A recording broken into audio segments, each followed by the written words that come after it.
Gotcha. I'm Hank. Welcome to Hamiltonville Farm. Our channel is all about tractor work and the hobby farm lifestyle. If that kind of stuff interests you, we'd appreciate if you hit that subscribe button below this video. It's totally free. We would appreciate the support. Now, not only do we show tractor work and things that we do on the hobby farm, like plant our gardens and feed our animals, things like that, we also do maintenance on our own equipment and our own vehicles around the farm to keep everything in tip-top shape. Well, I took a trip this weekend to Tennessee, and the cruise control quit working on my F250. So that's what we're going to get into today. You guys stick around. I'll show you how I swap it out.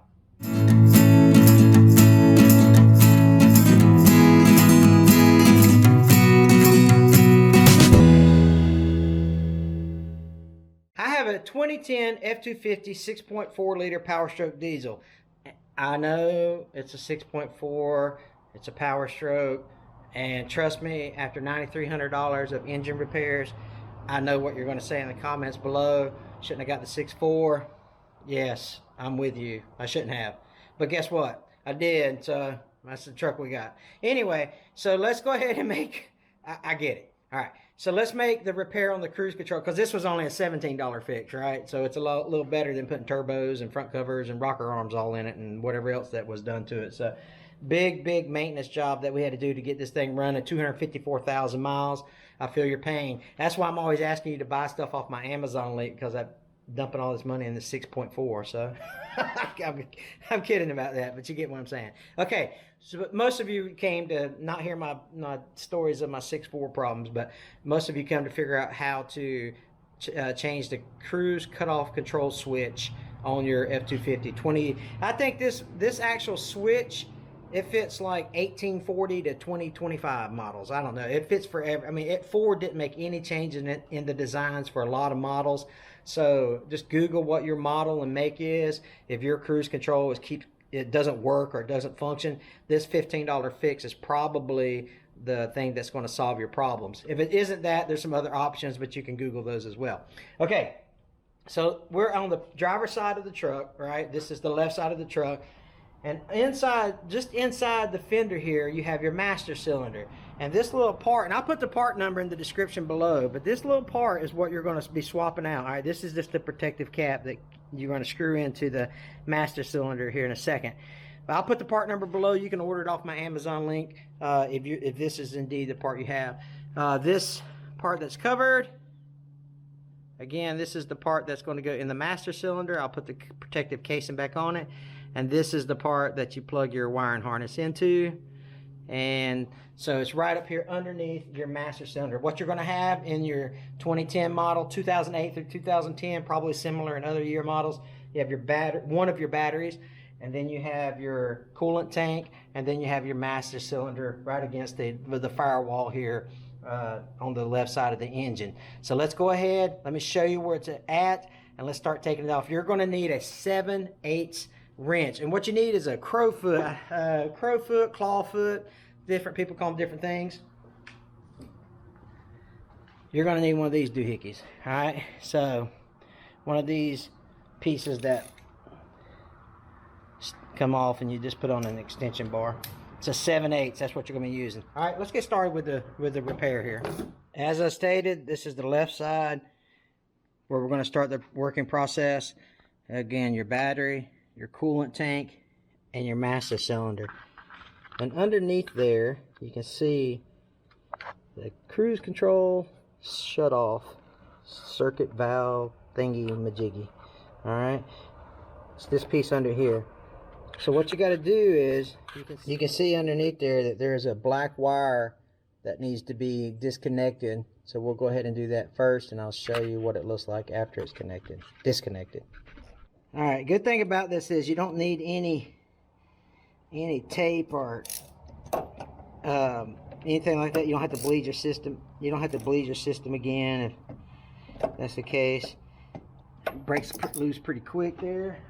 Once you get it loose, simply reach down in here, take the old one off. Some of you guys with big hands, it might take you a minute to do that, but it will leak just a tick, but you're not. All right, get ready for the new one here. Like, I don't need any sealant or anything like that.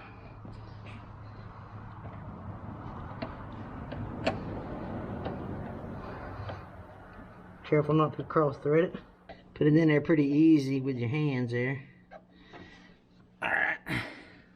I'm sorry, it does leak while it's out of there, so make sure that you have some extra brake fluid on hand. Just kind of top it on. And then just snug it down with your 7/8 so that it doesn't leak. And don't go too tight now, because that housing is susceptible to break. Alright, so that's really it. All I gotta do now is plug in the wire and we are done. Alright, so that's how you fix the 2010 F250 cruise control cutoff switch. Let's see if it works. Alright, we are driving. I'm going to hit my cruise control on button and set it and see if it works. And it does not. Alright, so that did not work. Let me talk to y'all about that here in a sec. So the cruise control cutoff circuit switch or cutoff switch didn't fix my problem. 90% of the time, that's going to fix your problem. That's why I chose to try that first. There is a switch underneath the brake pedal area, I think, that I can order, but it's like a $50 or $60 part. So I'm going to go order that now. I'll wait a couple days for it to come in, and then I'll try to replace that and see if that works. But hey, listen, sometimes you don't get it right. But you know, the $15 option is not a bad deal to go with to start to see if that's your problem. Let me go order this part, and I'll get back to the video and get back to you here in a couple days. Before I ordered the part, I went into a bunch of places and started looking on forums and all that stuff. And one guy said, now I knew there was a brake switch pedal under here thing, but one guy said, go just unplug your harness from it and look at it, blow it out and all that stuff, because it could be a loose connection. So let me show you what he's talking about here. All right, this is underneath the dash, and there is a, this is the brake pedal. I'm gonna follow the brake pedal all the way up. And this, where I've got my finger, is a harness that I unplugged, cleaned out, and plugged back in. Let's get up on the highway here. Alright, so I'm going down the highway now. Hit my on button. Got about 40. Now let me hit my cruise button. Yeah, look at there. See the green light? Alright. So it did work. It's a little fail at first, but then how's that? A little fail at first, but now it works great. For now. Alright, so let's see if I can cut it off with the switch on the steering wheel. Yep, see the green light go off? Alright, so let's do it again. I don't know, 52 miles an hour. Turn the switch on. Put my thumb here, hit the, yep, there it goes. Perfect. Alright, so I am green. Well, what about that?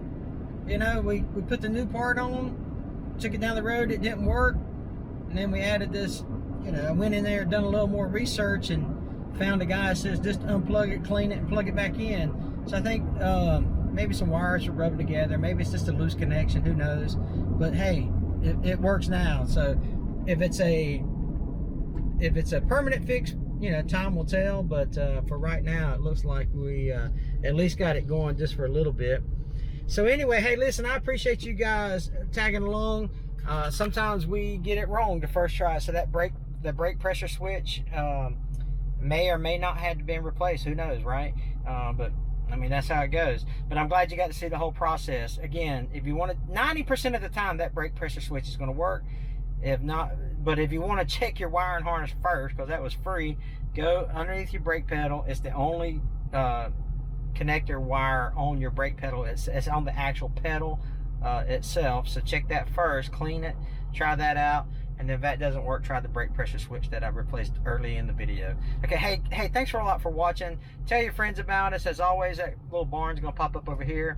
We do all kind of crazy stuff around here. We'd love for you to subscribe. Check us out. Anyway, you guys take care. We'll catch you on the next video. Take care.